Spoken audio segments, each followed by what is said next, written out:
발빠르게 IT 하드 소식을 전하는 쾌전 뉴스 바로 시작하겠습니다. 저는 진행을 맡은 볼타고요.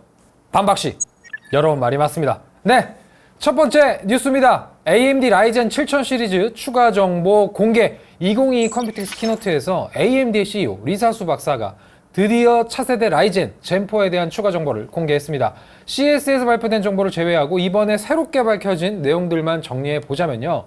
최대 16개의 코어 카운트에 L2 캐시가 2배로 적용되고요. 싱글 스레드의 성능 향상폭은 15%에다가 5GHz 이상의 부스트 클럭, 거기에 출시 시기는 가을, 이렇게 명확하게 밝혔어요. 제 개인적인 예상으로는 여기서 말하는 가을이 아마도 이 실제 제품을 구입할 수 있는 그런 시기 같고요. 발표는 그것보다 빠른 늦여름, 아마도 한 8월 말쯤 별도의 행사장에서 진행하지 않을까, 그런 생각이 듭니다. 외에도 이 CPU의 코어 다이는 5나노 공정이 사용되는데 IO 다이는 6나노 공정으로 좀 차별화를 했고요. 이 두 개의 다이를 아예 물리적으로 분리를 해놨어요. 아무래도 이 공정의 수주 비용 자체가 몽땅 다 5나노로 만들기 시작하면 공급 단가를 맞추기 어렵다고 판단했을 수도 있을 거고, 단가적인 측면이 아니라면 이런 멀티 패키징에서 AMD가 뭔가 방법을 찾은 게 아닌가, 그런 생각도 듭니다. 그리고 이 괴랄해 보이던 히트 스프레더의 모양이 결국엔 이런 구조적 차별점 때문에 나오게 된 게 아닌가, 뭐 그런 생각도 들고요. 그런데 뭔가 좀 걸리는 부분이 있었어요. 그 리사수 박사 뒤편으로 이 나온 슬라이드 일부에서 이 싱글 스레드의 성능 향상이 15%라고 이야기를 했거든요. 이건 여러분 IPC가 아닙니다. 그러니까 이 클럭 상승으로 얻어갈 수 있는 향상폭을 다 포함해서 15% 이상이라고 말한 건데, 분명히 리사수 박사가 이 게임 시연 영상 보여주면서요, 이 싱글 클럭이 5.5까지 진입하는 그런 엄청난 장면도 있었거든요.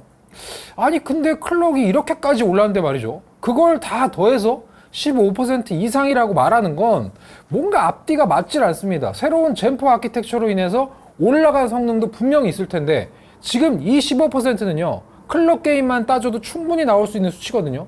젠2에서 젠3 갈 때만 해도 IPC 기준으로 19% 향상이라고 주장하던 기업이 AMD예요.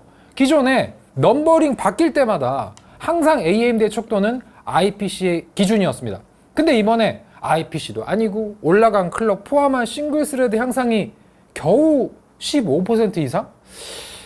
대체 무슨 꿍꿍인지 잘 모르겠어요. 게다가 특정 수치 이상이라면 클럭을 이야기할 때처럼요, 15% 뒤에 그냥 플러스 이런 기호를 붙이면 되는데 굳이 이렇게 표식을 이것보다는 크다라고 엉뚱하게 해놨다라는 게 뭔가 좀 냄새가 납니다. 한간에는 그래요. 인텔의 랩터 레이크, 그러니까 13900K를 대비하기 위해서 그런 거다 라는 말도 있고, 뭐 힘을 숨긴 주인공이다, 뭐 해외에서는 뭐 샌드베깅 하고 있다, 뭐 어쨌다, 말이 상당히 많은데 저는 그렇게 생각하지 않습니다. AMD 주식 지금 많이 꺾인 상태고요. 자사의 우위를 계속해서 강조해도 모자랄 판국인데, 이런 발표회 장에서 전 세계 모두가 리사수 박사의 입만 바라보고 있는데 자사 제품 이야기하면서 일부러 성능을 낮춰서 이야기한다고요? 속내가 그런 거라면 정말 소름 돋는 대반전이겠지만, 여러분 현실은 무협지가 아니에요.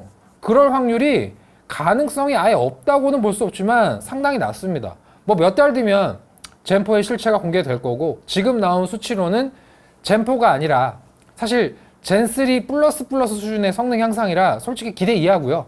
더 솔직하게 말하죠, 기존의 젠 세대 발전 중에 가장 뒤처지는 결과입니다. 거기다가 이 대역폭 인질로 뭐 칩셋 장사까지 하겠다는 이 속셈, 정말 개인적으로 많이 기대했는데 이번 컴퓨텍스 발표 정말 너무 실망스러웠어요. 부디 비사수 박사님, 모두의 이 기대를 저버리지 말고 젠4의 대반전, 몇 달 뒤에 이 드라마틱한 발표 부탁드리겠습니다. 두 번째 뉴스입니다. RTX 4090 방열판 사진 유출. 지난주에 RTX 40 시리즈가 빠르면 3분기초, 그러니까 7월에 발표될 가능성이 존재한다 라고 말씀드렸는데, 여기에 무게가 실리는 소식입니다. 이 치펠에서 RTX 4090의 방열판 사진이 유출됐어요. 여러분, 실물 사진이 나왔다라고 하는 건 이제 출시가 정말 얼마 안 남았다는 소리고요. 유출된 사진에 등장하는 이 방열판의 구조나 완성도를 좀 면밀하게 보면요, 이게 가짜일 가능성이 매우 낮습니다. 제가 집에서 3090 파운더스 에디션을 쓰고 있거든요. 그러니까 비슷하게 생긴 이 방열판 구조를 정말 매일같이 보고 있는데, 이번 유출 사진은 합성이나 조작이 아니라 진짜일 가능성이 매우 높아요. 쉽게 말해서 되게 그럴듯하다 이겁니다. 자, 그럼 이 가설이 맞다는 가정하에 유출이 진짜 실기라는 상황 내에서 7월 발표 이후의 일정들을 심의를 해보면 이렇습니다. 그리고 말씀드리겠지만 이건 제 개인적인 뇌피셜이니까 그냥 지금부터는 재미삼아 들어주세요. 자, 발표는 아마도 7월 18일, 루머로 들려오는 가장 빠른 날짜가 맞을 거라고 생각하고요. 젠슨 황이 가죽 잠바 입고 단상에 딱 올라가지고 글카 한 손에 딱 들고 Ladies and gentlemen, this is your king! 요 멘트 딱 나오면서 함성 소리가 진짜 막 엄청나게 들리겠죠. 게다가 엔비디아가 제품의 자신감 빵빵할 때요, 늘 하던 것처럼 엠바고도 안 풀렸는데 그 게임 성능 그래프 미리 공개할 거 뻔합니다. 그 녹색 매직 그래프, 그 RTX 30 대비 막 다 뚫고 나오고 지금 재고 떠안고 있는 용산 업체들 대가리 깨지고 막 이건 아닌가? 아무튼 난리가 날 수 있고요. 그로부터 2주 뒤인 8월 1일 엠바고 해제 선언되면서 K사종과 각종 미디어 플랫폼에 벤치마크가 막 쏟아져 나오겠죠. 역대급이다. 파스칼 때의 충격이 그대로다. 동시에 이 시점에서는 커뮤니티가 다들 들뜨게 됩니다. 그리고 자기 총알들을 점검하기 시작하고요. 이번에는 뭐 나오자마자 산다. 6개월 할부, 12개월 할부 막 계산기 두드리기 시작할 겁니다. 그리고 아마도 이번엔 이 80과 90의 갭 차이를 고려해서 80을 먼저 던지게 될 텐데 달력 딱 보세요, 여러분. 80 라인인데 며칠이겠습니까? 이거 당연한 거 아니겠습니까? 8월 8일이겠죠. 8월 8일 4080 출시. 그리고 이어서 1, 2주 간격으로 웨이브가 계속 올 거예요. 8월 17일 정도에는 4070. 그리고 드디어 8월 29일 날 끝판왕 RTX 4090 출시. 여기까지 제가 어느 정도 예상이 됩니다. 뭐 제가 4060 같이 좀 멀리 있는 것까지는 예측하기 어렵지만 아마도 이 루머상의 7월 발표가 맞다면 이런 식의 빌드업으로 시장 전체가 7월부터 9월까지 아주 내내 흥분의 도가니가 될 수 있어요. 물론 이건 제 개인적인 예측일 뿐이니까 이대로 무조건 될 거다, 이 날짜가 맞다, 반복해서 말씀드리지만 오해하시면 안 됩니다. 아니 볼타님, 8월 8일날 4080 안 나오면 책임지실 건가요? 민수야, 내가 말했잖아. 반박시 네 말이 맞아.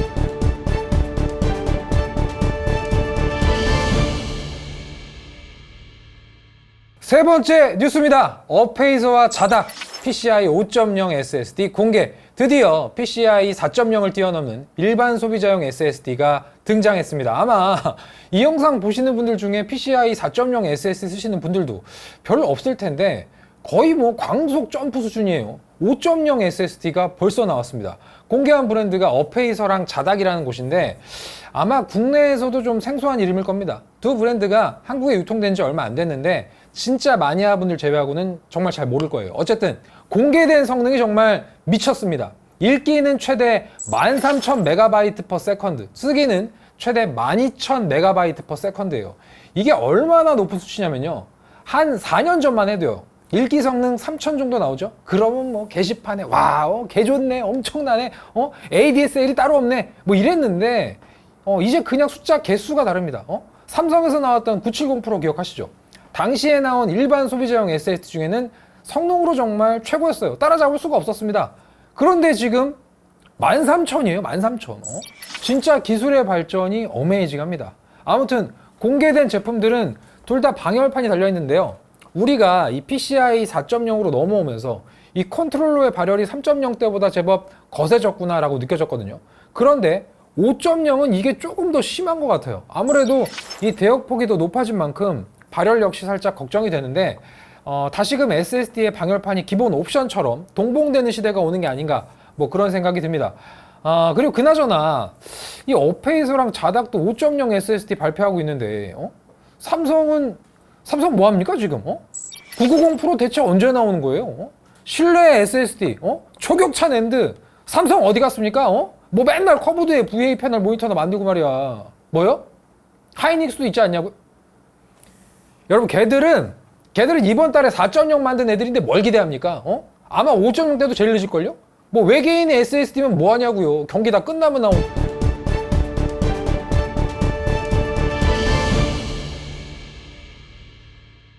네, 오늘 뉴스는 여기까지입니다. 올해 여름과 가을에 아마도 지난 몇 년간 통틀어서 이 마니아들에게 가장 큰 축제 시즌이 될 거예요. 차세대 제품들이 쏟아지게 되면 덩달아 저희 퀘이사전도 관심을 좀 많이 받는 편인데 그때 준비 정말 많이 해서 열심히 해서 여러분들에게 많은 볼거리 만들어 드리겠습니다. 앞으로도 많은 시청 부탁드리겠고요. 이번 주 퀘조 뉴스는 여기서 마치겠습니다.